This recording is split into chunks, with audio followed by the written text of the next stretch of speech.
জানি না অরিজিনাল কিনা, তবে দোকানদার বলছে এটা অরিজিনাল। 360 টাকা দাম। অরিজিনাল জাপানি বলছে। Liquid Moly 80 ml। আমার ফুল ট্যাঙ্কি আছে, এই ফুল ট্যাঙ্কিতে এটা দিচ্ছি আর কি।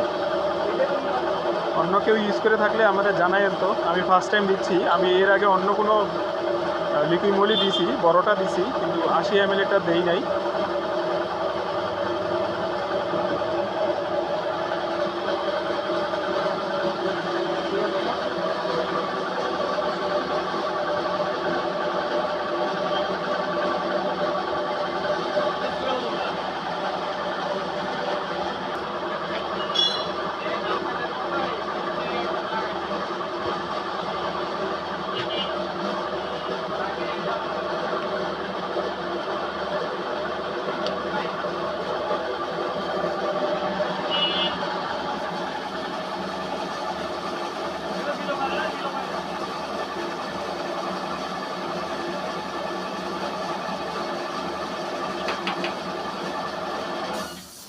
ব্যাস দিলাম একটা ঢেলে।